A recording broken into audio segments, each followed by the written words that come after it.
Welcome to Planetary Health First, Mars Next. I'm Michael Mann, the host, and we have Natasha Tracy today, and we are going to have an amazing special topic today on all things stigma, mental health, and she's going to be leading the conversation from her lived experience and what's so important for those out here, and whether it's Canada or anywhere in the United States or in the universe or globe, since we are talking about Mars next. So Natasha, if you want to just quickly introduce yourself before we get going, I think that would be really helpful to why you're here and just all about you. Thank you so much for coming on.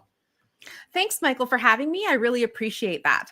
So my name is Natasha, and I do live with bipolar disorder. And I've been living with bipolar disorder. I was diagnosed around age 20, so that's around 26 years ago. And I've been dealing with it for all of that time. And some might say before that, but that was the time when I was diagnosed. Now, bipolar disorder has been a huge struggle for me. I was diagnosed when I was in university. And at the time that happened, the doctor that I was seeing told me to drop out.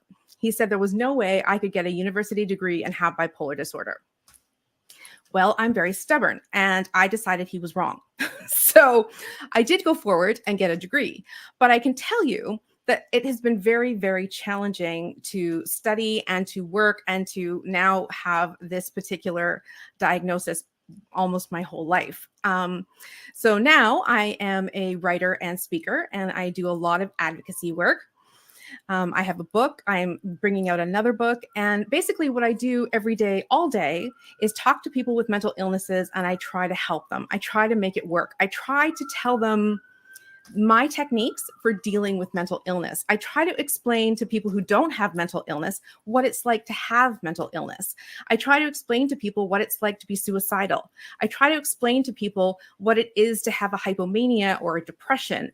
You know, I try to move beyond the myths that we see in the movies.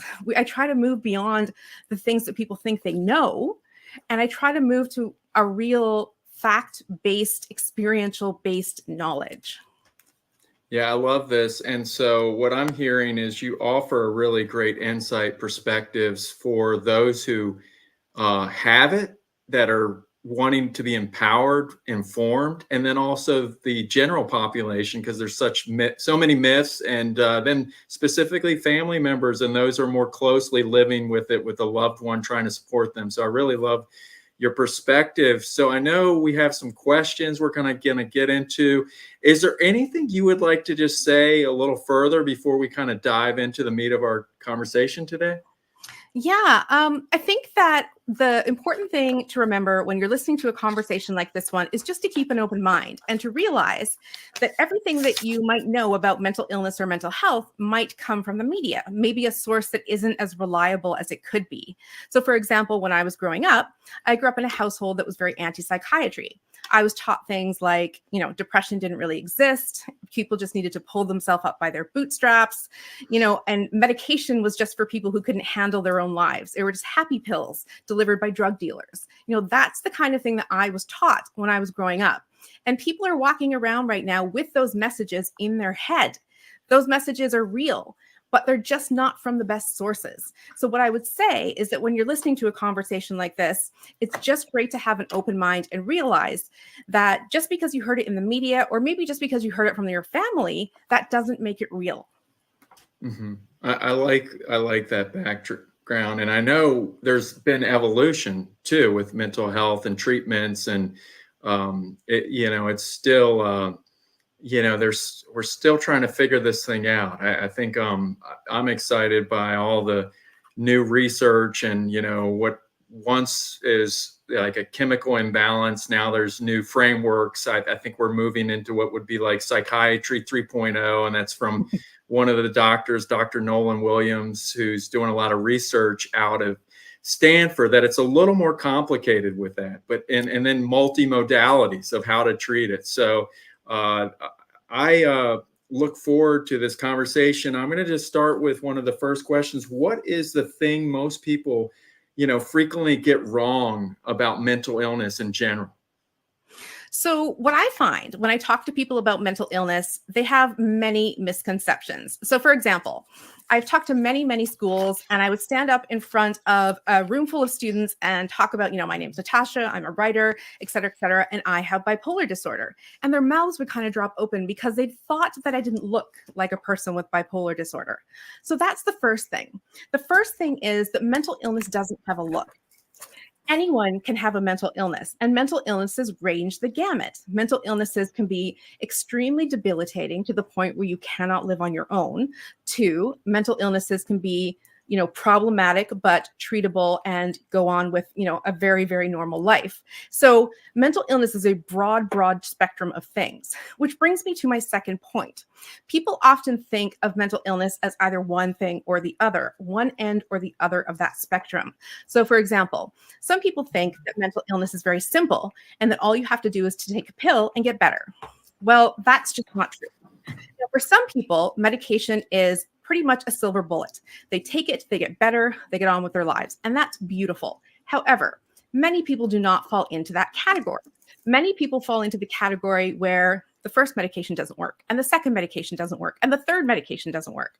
So, it is not simple and it is not easy. Doctors are doing the very best they can to match your particular symptoms to a huge range of medications, but they're doing it mostly with clinical experience guidance because we just don't know who is going to respond to which medications, which means you can take a number of them before finding any that work.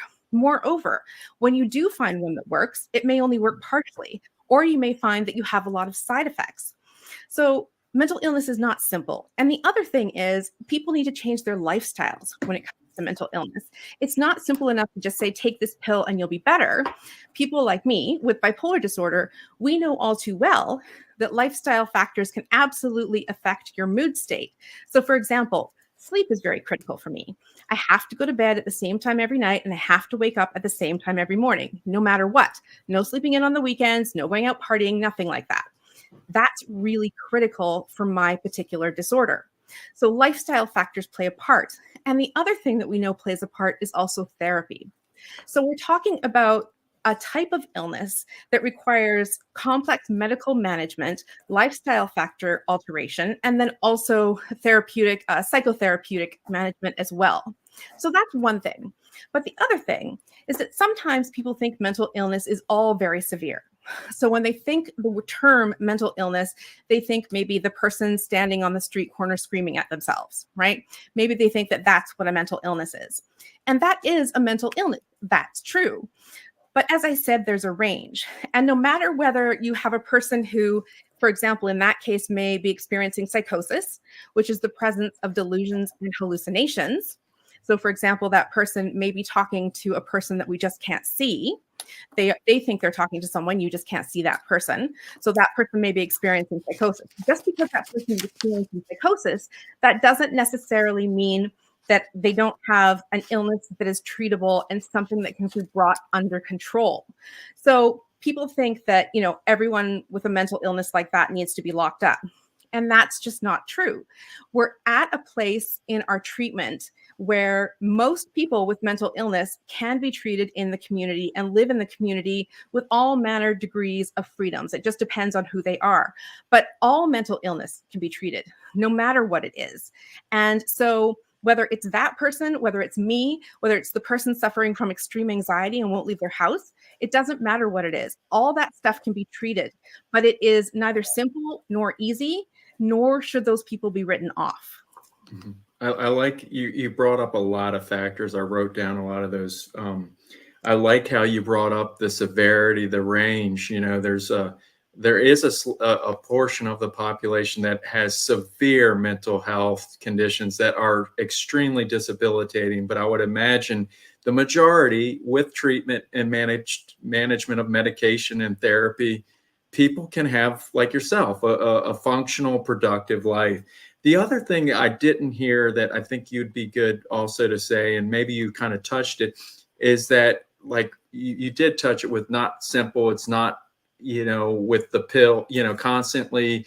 Unfortunately, you have a ongoing like whatever, you're trying this medication out, then you're trying this one out, you're trying another one, it's just not working. I would imagine that there's also, and I've heard, a lot of long-term challenges in the proper diagnosis of that. And I imagine that kind of coincides with the constant challenge with some individuals with what medication they're receptive to. So I do 100% agree with that. In the case of bipolar disorder, it can take some people 10 years to get the correct diagnosis for bipolar disorder. Now, in my case, it took 2. I went to a psychiatrist and it took 2 years for a psychiatrist to correctly diagnose me with bipolar disorder. And that was with me walking in and saying that I thought I had bipolar disorder. It still took 2 years. So it can take a very long time for a psychiatrist to truly understand who you are, your symptomology, your life, your history, and everything about you so that they can come to a real conclusion.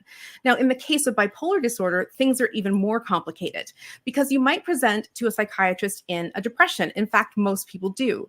And if that's the case, what the psychiatrist will do is they will try to screen you for something called mania, which is a highly elevated mood. Now, some people may not have had a mania yet, but it's coming. Some people may have had a mania but didn't recognize it because it's been so frequent or has occurred in their life that they think it's normal. And so it also could be the case that people like me actually experience hypomanias, which are manias, but not quite as severe. Now, in all those cases, a psychiatrist can easily miss that you have bipolar disorder and incorrectly diagnose you with major depressive disorder. And so what, of course, ends up happening, because you have the incorrect diagnosis, you end up taking the wrong medication. So in my case, it took a long time before we stopped trying depression medication and moved to bipolar disorder medication. And that happens for many, many people. And the unfortunate thing about that is that while those people are going through medication trials, it can actually make them worse for a period of time because the medication is the wrong medication. So yes, it can take a very long time for people to really suss out, this is what needs to be handled by psychotherapy. This is what needs to be handled by medication. This is your actual diagnosis. Maybe you have multiple diagnoses. It can be quite complicated. And I imagine there's a part too that, like, oh my gosh, these good hypomania or manias, not the manias. I know that's a much different. That can be very, very problematic and very horrifying, and with psychosis and full blown. But maybe the hypomania, it's too good to not. You don't want it to. You don't want to let the doctor know about it. It's like the mojo or whatever. And forgive me for tongue in cheek, but sometimes maybe the depression sticks out more, and so there's some also adverse selection in the diagnosis process. I don't know. That's absolutely true. If you talked to a swath of people with bipolar disorder, some people would not say that their hypomanias are fun, but some people would say that they're fun because it's an elevated mood, but it's not to the level of mania. So it's not life-threatening. What it actually is a lot of energy. What it tends to be is a lot of talkativeness. What it tends to be is a lot of creativity. What it tends to be is this huge burst of everything about you, and everything feels beautiful and wonderful, and you think you're brilliant. You kind of think everyone else is dumb, and it's like everything's better when you're hypomanic. But that is, while that sounds great, unfortunately, you pay for that dearly, which is either it turns into a full-blown mania, which, like I said, actually can threaten your life, or you crash down into a depression, which again can threaten your life. I always tell people, the higher you fly, the farther you have to fall, and the bigger the crater you make when you get there. So you absolutely need to quell those things as soon as you can. But that being said, understanding that some people enjoy that feeling means that they sort of want to hold it back from their doctor. What are the biggest challenges that you see that people face that are dealing with mental illness, serious bipolar disorder? So it's interesting. So there's a common misconception that stigma is the biggest problem for people with mental illness. This is actually incorrect. Now, I know we see anti-stigma campaigns everywhere, and stigma is an issue. I'm not saying it isn't, but, and I think we're going to talk about it in a little bit, but there are actually bigger issues. And the bigger issues for people, particularly with serious mental illness, are access to treatment and affordability of treatment. That is the issue. The number one thing that harms people with mental illness is the fact that they cannot get the treatment that they so desperately need. There are so many problems with insurance companies that won't allow people with mental illness to have the medication they need. There's so many problems with insurance companies not allowing to have the psychotherapy that they need, for example.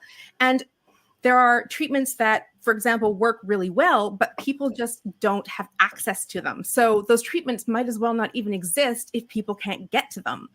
And so the number one thing that keeps mentally ill people sick is a lack of access, a lack of affordability. And that's the number one thing that I want people to take away from this is people want to get better. People with mental illness try everything they possibly can to get better. But sometimes it really is in the hands of the government and in the insurance companies. The people who have the illness are doing the best they can. But unfortunately, the best treatments we have aren't available to them. What about, Natasha, about some who have a condition, maybe it's not bipolar per se, and I know that's really we are talking about mental illness, but sometimes the actual condition makes it that they're not receptive as well. Can you describe about that element? Because I think that's also a challenge sometimes too with treatment. Sure. So most people with bipolar disorder and even more people with schizophrenia actually suffer from something called anosognosia. I know it's a big fancy word, but that big fancy word, what it refers to is a clinical lack of insight.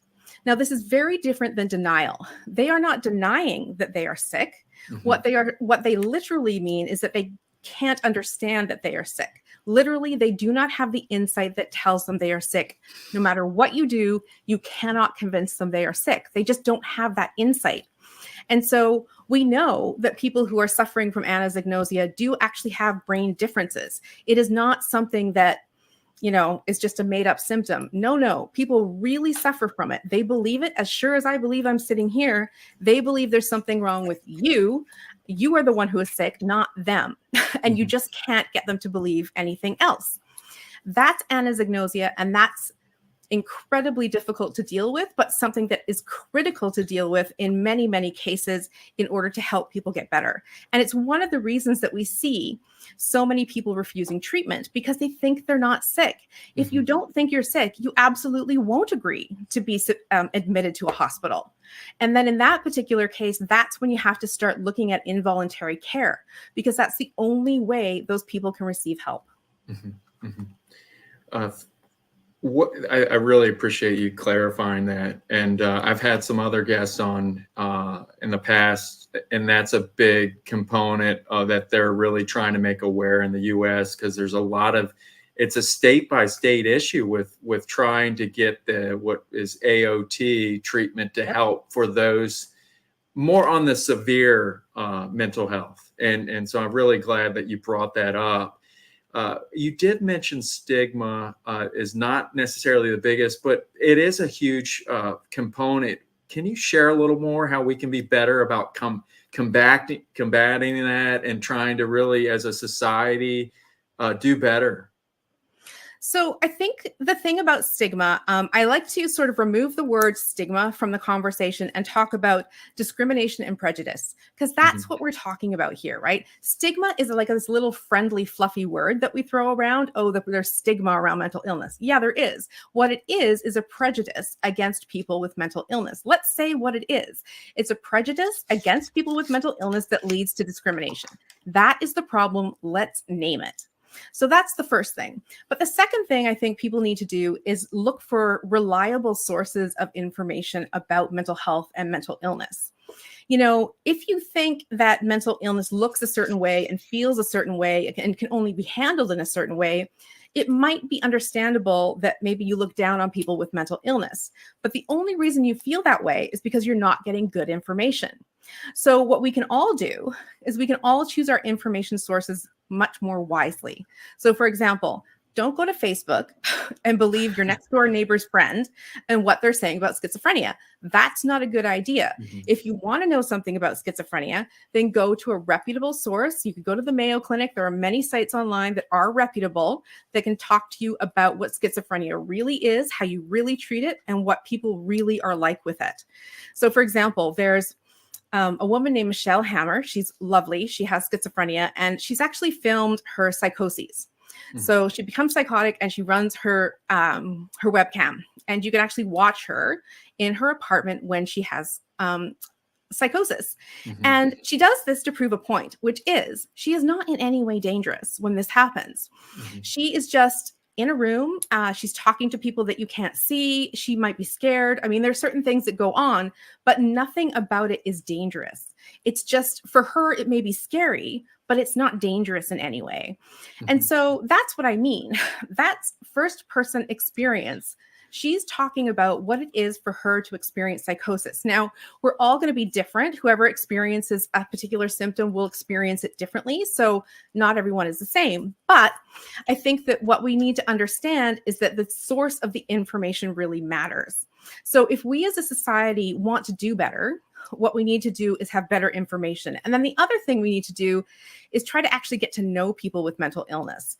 So, I think it is the case that if you do not know a person in a particular group, you may have false beliefs about that group because you have no firsthand knowledge. If you know a person with mental illness, however, you may start to realize, oh my gosh, they're just like me. Or, oh Mhm. my gosh, they have kitties and I love kitties, or whatever it is. But you may start to realize that, there isn't a huge barrier between you and them. The reason that people want to believe that people with mental illness are an other is because they want to believe that they will never become one. And the thing is, mental illness can happen to anyone. Mhm. It doesn't matter what you do. Mental illness is in your brain. And you know what? Some of us get it because of genetics, and there's absolutely nothing we can do to change that one way or another. So, while yes, it can be very scary, it's something that we live with, and we live with it. We have it. It's not something that puts us in a new category. Let's put it that way. We're just humans with an illness that is in our brain. That's it. You might have an illness in your pancreas. I don't necessarily consider you an other because you have an illness in your pancreas. You shouldn't consider me an other because I have an illness in a different organ. Mhm. I like I like the fact that you're kind of giving us you know ways that we can kind of kind of take from it and relate to it. Can you share a little more where you see sort of new evolution of treatments and different modalities? Because I would think that there is more resiliency that people can do to help themselves. Of course, there's some, there's a genetic makeup, there's environmental. We still don't clearly understand, and even if I know you're not a researcher or a scientist, but from what you're seeing out there in the research, different schools of thought, I would love to get your take on that. Sure. So, one thing I tell people all the time is that there are new breakthroughs every day in the realm of mental health. So, there are many people out there in the world who have had a lack of success with treatment for a variety of reasons. But I promise you, and I promise those people, more options are coming every day. So, for example, there are some really new, exciting options that are coming up in mental health. One of them is treatment with ketamine. Treatment with ketamine has been around a few years now. There are a couple of different options for how you can access that treatment. There's an intravenous way and a nasular way. Now, that's a particular kind of treatment that can help someone with depression, for example. And it can be revolutionary and life changing, and it can be very significant because it's unlike other treatments that we have. So we have this huge swath of antidepressants, but so many of them are similar. Ketamine came in and changed the game. It is a Mhm. whole other modality of treating depression. And so that's really exciting. And then, of course, we have other types of things like psilocybin, which is also, again, it's just right at the forefront of what we're looking Mhm. at in terms Mhm. of treatment. So you cannot go out and get a hallucinogenic and treat your own depression or anxiety or PTSD. Do not do that. Mhm. But we are at the forefront of research right now where those things are being looked at, and there are so many exciting things in that regard. So we have many things, and we have something called transcranial magnetic stimulation, which is where there's a magnetic field that is placed over your head in a specific region, and that's pulsed, and it's done for, I think it's about a 20-minute session, and then you do it a certain number of times, and then that actually has the possibility of alleviating depression as well. And that can be magic for people. And the amazing thing about transcranial magnetic stimulation is it has very few side effects because it's a magnetic field on your head. That's great, right? So for people who have been having all these side effects with medications, that can be an option for them. So there's so many things that we're looking at right now that are exciting, and things that people need to keep in mind that they need to stay here for, because there is more coming every day. I like what you really brought up, a good variation of treatments. And what I'm excited by, some of the ones that you're saying, is the actual mapping of the brain. With TMS, you're actually mapping the brain. You're getting more knowledge of, those on buttons, triggering up a certain section of the brain, triggering down that certain emotion section. And, we're talking with neurological conditions, all the, dementia. There's a lot of these things that I think are all connected. So I look at it, I mean, my hope is that, there could be a lot of overlap with just helping people thrive and do better with just the treatment and all, many other conditions that might not be, whether it be neurology or however it be, from what I've heard. So that's what, to me, sounds really exciting. Yes. And I think, it's kind of important to remember that we're talking about illnesses of the brain in the broad sense, right? So neurology and psychiatry aren't really very different. There is a line that has been drawn there, but it's mostly artificial. It's all just illnesses of the brain. So if we can help one type of illness of the brain, oftentimes we learn something about the brain that can help us treat someone else with an illness of the brain. Although I will say, and I tell people this all the time too, we're still in the dark ages when it comes to the brain. I mean, the reason why I don't get to just take a pill and get better is because we just don't understand enough about why bipolar disorder exists in the brain. We can't really tell you. There are things I can tell you about it. We know certain things, but we're still, groping around in the dark. That's what we're doing right now with the brain, which makes it very hard for those of us who live with these illnesses. But it also is very exciting because it means there's more to come. And that makes me even think about the brain gut connection. There's a lot more research for that to come too. It's very interesting. Yes, I've written on that exact topic, and we do know that there is a brain gut connection. We do know some information about that, but again, our information base right now is so tiny that we don't have any knowledge that's useful for patients yet. But you're right that there is a connection, and we are absolutely looking at it. So what would you recommend to someone who might be concerned about themselves, the audience, or a member, about mental illness or mental health? What would you suggest? What would you recommend proactively someone can do? So when someone has a mental illness, either you or a loved one, sometimes we can have sort of a reflex to want to sweep it under the rug. This is the last thing that you should do. The other thing we tend to do is self-diagnose. That is something else you should absolutely never do. Yes, you might be aware that something is going on in your life, and you may think, oh, those symptoms line up with ADHD, for example, or anxiety or whatever. You may think that, but you are not a psychiatrist. You do not have the correct tools and assessments and knowledge at your disposal to make that kind of determination. So the thing that you need to do, if there's any concern that you have about your own mental health, is you absolutely need to talk to a professional. It can be very scary to do this. I know that.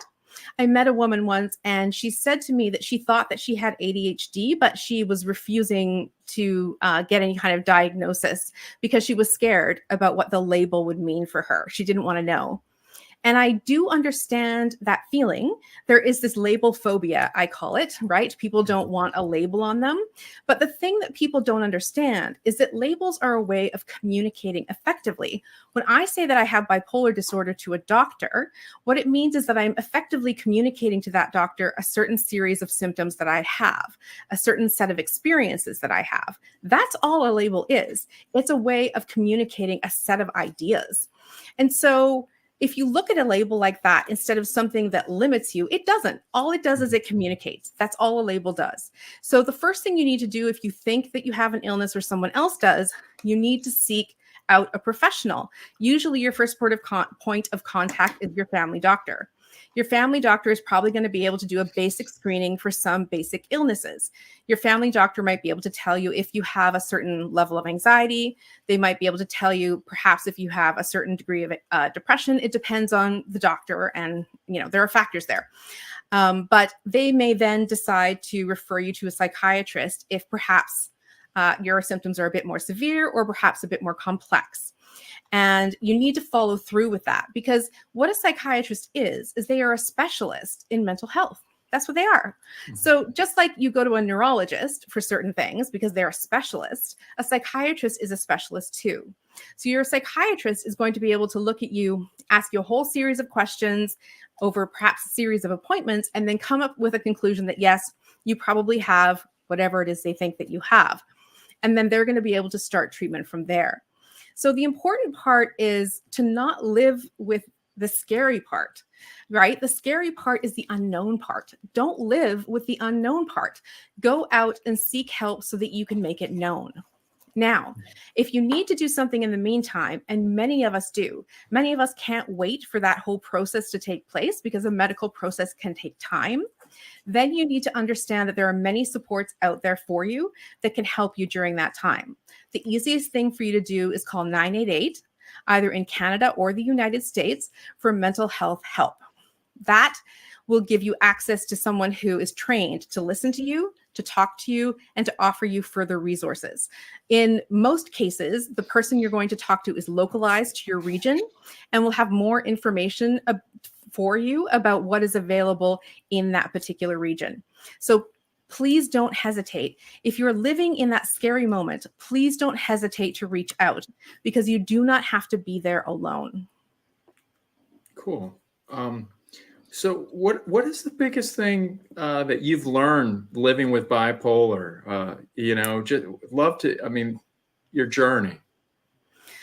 Yeah, that is such a difficult question. I think that because I've been dealing with bipolar disorder for so long, my life has been sculpted in a lot of ways from bipolar disorder. It is such an all-encompassing experience for me that so much of what I know today has been brought about through that particular experience. I have learned more than I ever wanted to know about suffering.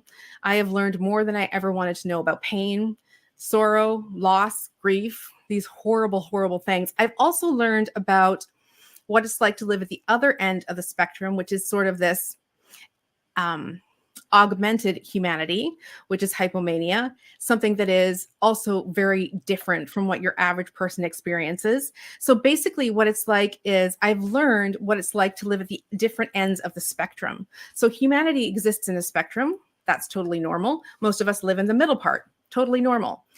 If you have a mood disorder and you are in a mood episode, you are at one end or the other. And that makes you very different. And it makes your experiences very different. So what I think that has taught me is to be creative.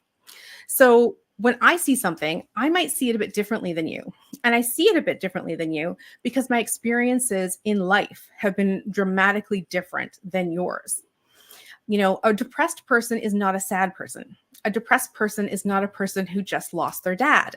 A depressed person is a depressed person. It's a very different feeling. It is a very different situation. And it is something that can go on for days, weeks, months, years. And it is that kind of experience that then teaches you things about humanity. For example, one of the things that I write about is the difference between the brain and the mind. So for me, something really important is understanding that there's a difference between those two concepts. Now, my brain is sick. It is sick. It has bipolar disorder. But my mind is me. My mind is Natasha. And my mind is not sick. My mind is just fine. Thank you very much. And so for me, I can tell the difference between those two things. And I can use my mind to deal with the problems that are happening in my brain. That type of awareness, that type of insight doesn't come for free. That type of insight came to me because of the kind of suffering I've endured. So that's the kind of thing that I'm talking about when I think about what I've learned from bipolar.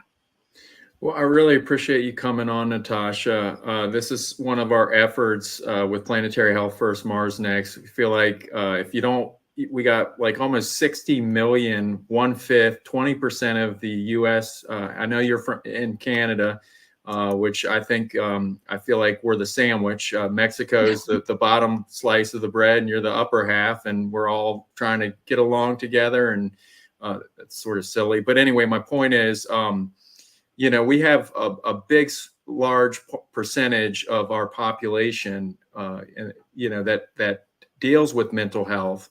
And if we can't globally, locally begin to understand this, we're all less than best. So I feel like that this is a huge topic that's very important. That's why I wanted you to come on, because you have such a lived experience. And share your book. I hope you still have it at your fingertips, and you've written another book, and you're award-winning advocate, writer, and speaker on this. Please tell us more. And then on our newsletter, we'll have a link where people can order it, buy it. Tell us more. So the book that I put out first, it's called Lost Marbles. Here it is here. And I absolutely love the cover. So I love it very much. And the term Lost Marbles comes from a particular part of the book. And if you read Lost Marbles, you'll see what I have to say about it. But it has to do with why people develop mental illness and lose their marbles. That's what it has to do with. So there's a little tongue in cheek there, I admit. So Lost Marbles, Insights into My Life with Depression and Bipolar. And it's really a journey through the different parts of depression and bipolar, and with a lot of different insights there that are really helpful for either people with depression or bipolar, but also their loved ones. And in the back, there's actually a treatment algorithm that can help people get a sense of what treatments they may wish to talk to their doctor about. Because sometimes people are not very empowered in the treatment process. This book is an attempt to help people get empowered, not only in the treatment process, but also with their understanding of the illnesses. Now, my next book, which is coming out shortly, is actually called Bipolar Rules. And so Bipolar Rules is going to be about, well, essentially what it sounds like, which is a bunch of rules for living with bipolar disorder. So I think that we all want a shortcut when we have an illness and we want to deal with it. The idea of having a set of rules is to give you a set of shortcuts so that you can remember, this is the rule, follow the rule. That's what it's going to be about. It's about living successfully with bipolar disorder, which I truly believe that we can do. So for this new book, which is not out just yet, but if you want to stay up to date on the information, go to bipolarrules.com and sign up for my mailing list. And I will keep you up to date on how the book is coming and exactly when it's going to be available. For my existing book, you can go to marblesbooks.com, and that will give you some more information about the book, or you can just look it up on Amazon and you can buy it there. If you're looking for me, my site is natashatracy.com. I have almost 1,000 articles on mental health and mental illness on that site, all free of charge. You're welcome to go there and peruse and see what's there. There's so much information and so much help for people.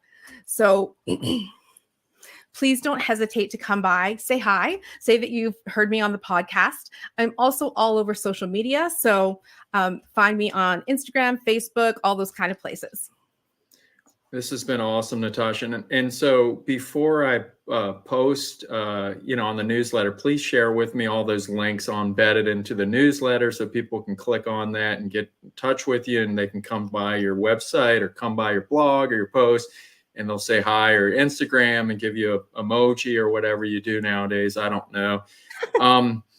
But is there anything else? I feel like we have just a few more minutes as we're kind of winding down while we're here together. Anything else you're thinking of? Anything else we should talk about? I guess if I were to talk to people about individuals with bipolar disorder, my big message would be, don't be scared. The illness is scary. The people are not. I promise you right now, well, I could list to you many, many scary things that have happened to me because of this illness, a hospitalization, electroconvulsive therapy. There are all kinds of awful things that have happened. I'm not actually a scary person. So it's important to differentiate those things. People are not their illness. You can be scared of an illness, but you should not be scared of a person. I think that's well put. I really appreciate it. And I think this is it. I think this is the conclusion. And until next time, I really appreciate you coming on, Natasha. Thank you so much for coming on. Thank you so much, Michael, for having me. Absolutely.